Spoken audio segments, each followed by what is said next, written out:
What's up, everybody? Good afternoon. I hope you guys are doing well, continuing to do well on this Monday. Still testing out the new microphone settings. Again, if you didn't see the earlier video and you're listening to this one now, let me know how you think it sounds relative to the old settings. I should be able to set it back pretty easily if people seem to think it's worse, but I'm just trying out new stuff, seeing what's up. And we, the Seahawks fans, are going to be trying some new stuff out this year because we need this new offensive coordinator. We need one because we don't have one right now, and it's going to be really hard to get through the season without one. So, earlier today we talked about Thomas Brown. Now we're moving on to Hank Fraley, another guy the Seahawks have met with. And this one's probably going to be more interesting to most people. There's a little bit more gas in this tank. There's a little bit more punch here. So I expect that Seahawks fans are going to be pumped about this one. Again, we can never know how these interviews go, but there's some stuff here that will be appealing to a lot of fans of this team. And I think the number one thing that sticks out here with Hank Fraley, he hasn't been coaching for that long overall. Like this guy only has 12 years of experience, and 2 of those years were for smaller colleges.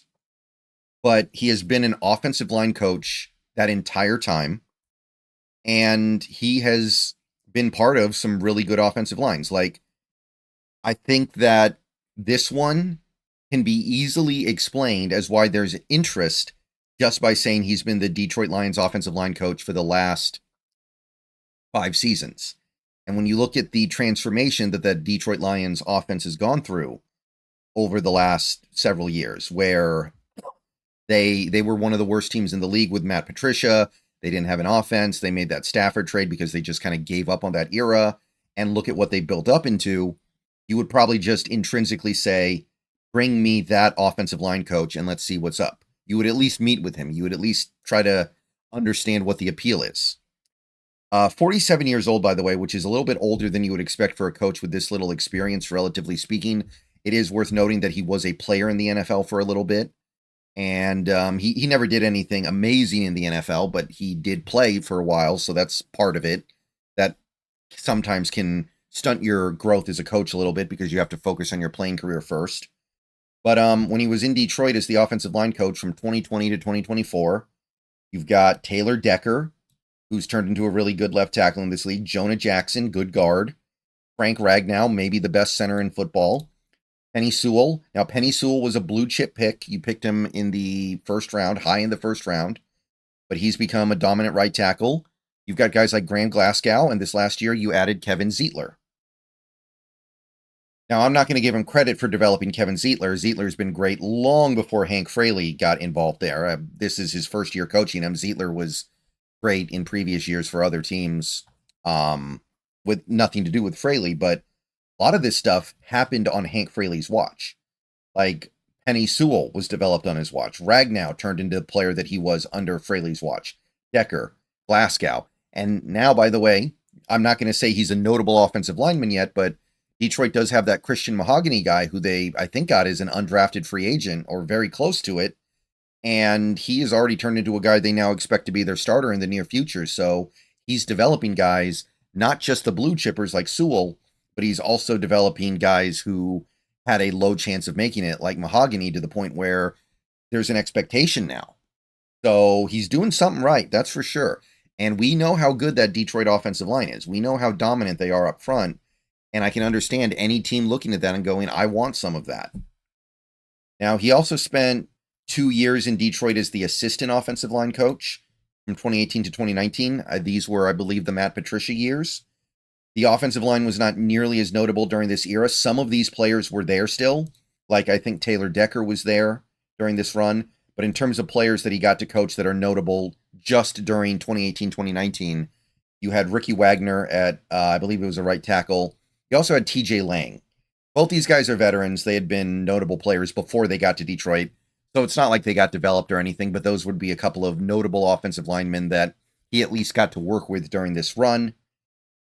It's been a great sequence of years for Fraley. Like, this is a 7-year run where he took a pretty bad team and a pretty forgettable offensive line and turned it into maybe the most dominant unit in football right now.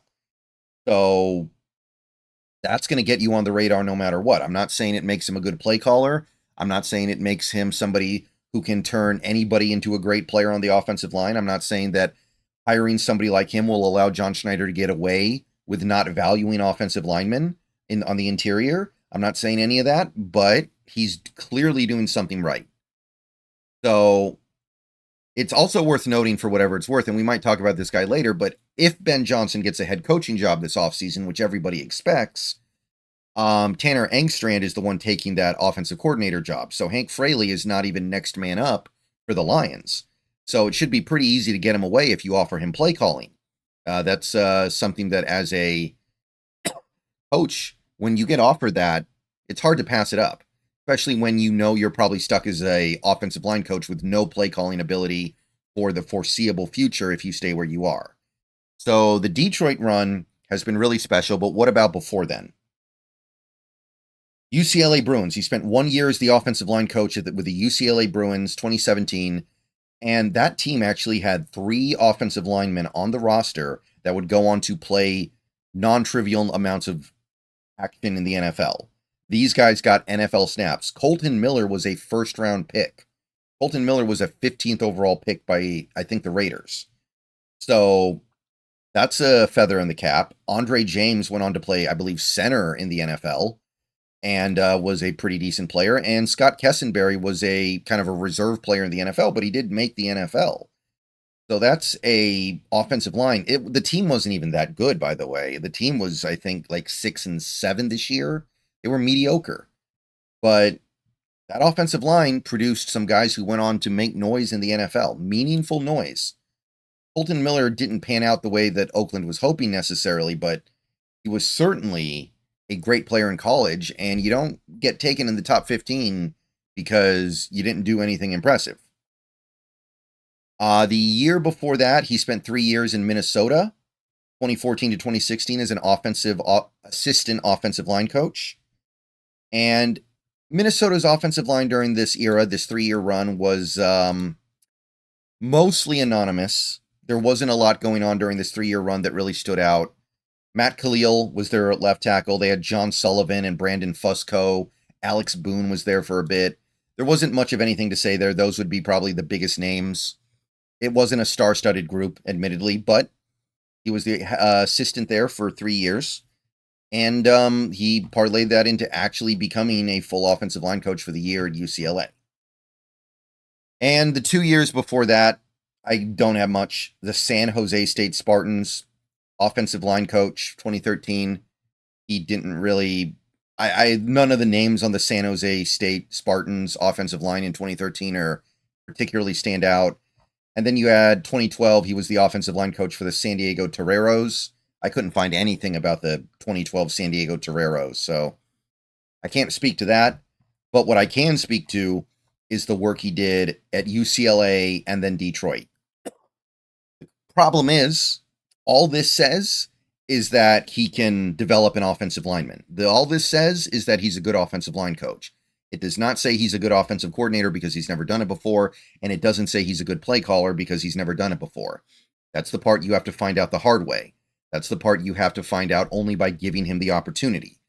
And while I think that some team this offseason should certainly give Fraley that opportunity, the hard part to figure out is, do I want that team to be my team, the Seattle Seahawks, given what's happened recently? We've given 2 guys an opportunity to call plays in the NFL as a coordinator for the first time ever, and we're not thrilled with either result, right? We're not thrilled with the Waldron stuff, and we're certainly not thrilled with the Grubb stuff. And that's the question we have to keep asking ourselves. At what point do we decide, hey, the risk is worth it because the resume is so good? This is a good resume. It's a little bit short, but the last 7 years, he's done great work. You can't ask for better. He's turned a sad sack franchise with a forgettable offensive line into the best offensive line in football. And he produced 3 future NFL players, including 2 starters in college for a team that isn't even, we're not talking about Georgia. This isn't Alabama here. It's hard to make the NFL as an offensive lineman from UCLA. That's not a given. So let me know what you guys think. This one's interesting. I think there's going to be a lot of appeal here. But at the same time, it carries risk. And there are other moves we could make that carry risk that I would rather do than this one, personally. But it's not bad. It's definitely not bad. And he's clearly good on some levels. In a few areas, he will do well. But will he do well at the most important part if you hire him as your coordinator? All right, probably another video later today. See you guys later. Go Hawks. Let me know what you think about this one. Let me know what you think of the new microphone settings. Everyone, have a good rest of your day.